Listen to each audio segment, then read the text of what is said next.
कानी बहू। किशोरी लाल जी के बेटे राघव की शादी की बात जगह जगह चल रही थी, लेकिन किशोरी लाल जी को कोई लड़की पसंद ही नहीं आती थी। और उसकी एक ही वजह थी, किशोरी लाल जी का लालची होना। उनको लड़की वालों से मोटा दहेज चाहिए था और इसी चक्कर में एक दिन वो एक बहुत पैसे वाले के घर अपने बेटे का रिश्ता लेकर पहुंचे। उस आदमी का नाम था ओम प्रकाश। देखे किशोरी लाल जी, मेरी एक ही बेटी है और मेरी सारी संपत्ति जायदाद सब कुछ मेरी बेटी नैना का ही है। पापा, नाम से लगता है बहुत खूबसूरत होगी।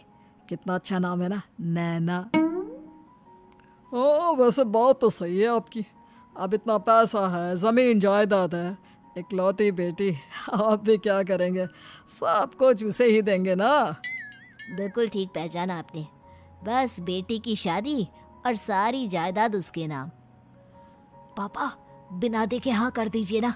इतना अच्छा रिश्ता फिर कहाँ मिलेगा? माला माल हो जाएंगे हम। मैं अपनी बेटी को बुलाता हूँ। अरे नहीं नहीं नहीं नहीं, आपकी बेटी का नाम नैना है, सुनकर ही लगता है बहुत सुंदर होगी। रहने दीजिए अंकल, मैं तो आपकी बेटी के नाम से ही इतना खुश हो गया हूँ कि उसे बिना देखे शादी करने को तैयार हूँ।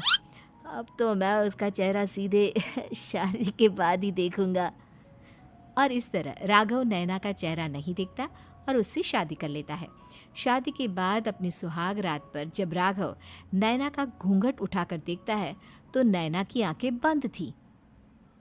कितनी खूबसूरत हो तुम नैना, जरा अपनी आंखें खोलकर मेरी तरफ देखो तो सही।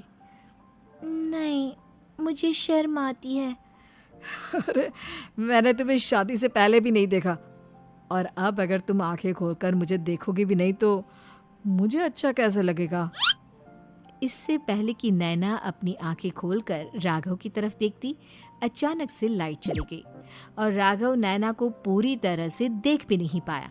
अगली सुबह नैना राघव के लिए नाश्ता बनाकर लेकर आई। अरे ये क्या, आधा पराठा सीका हुआ है और आधा बिल्कुल कच्चा। ये तुमने क्या किया नैना?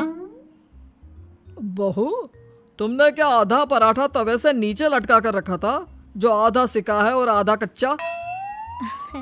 मुझे जितना दिखेगा उतना ही तो सीखूंगी ना पापा जी। जहाँ जहाँ मुझे नजर आ रहा था वहाँ मैंने सीख लिया, जहाँ जहाँ नहीं दिखा वहाँ कच्चा रह गया होगा। इसका क्या मतलब है? ये कैसा मजाक कर रही है तुम? अरे बहू, तुमने इतना लंबा घूंघट क्यों लगाया हुआ है?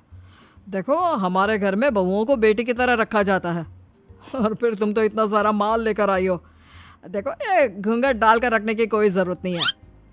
हाँ नैना, पापा जी ठीक कह रहे हैं, तुम तो आराम से रहो, अपना ही घर समझो। नैना अचानक से अपना घूंघट उठा लेती है। अरे ये क्या पापा, नैना की तो एक आंख फूटी हुई है। नाम से नैना, लेकिन ये तो कानी बहू निकली।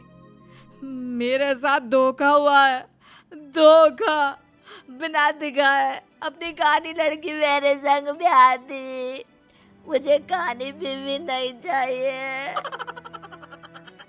मुझे अभी ओम प्रकाश जी से बात करनी पड़ेगी।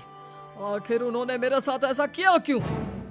अरे, आप लोगों ने ही तो पापा से कहा था कि आप लोग शादी से पहले मुझे देखना नहीं चाहते। अब मेरे पापा पर क्यों इल्जाम लगा रहे हैं? अरे लेकिन उन्हें बताना तो चाहिए था ना कि तुम कानी हो, एक आंख से तुम्हें दिखाई नहीं देता। किशोरी लाल और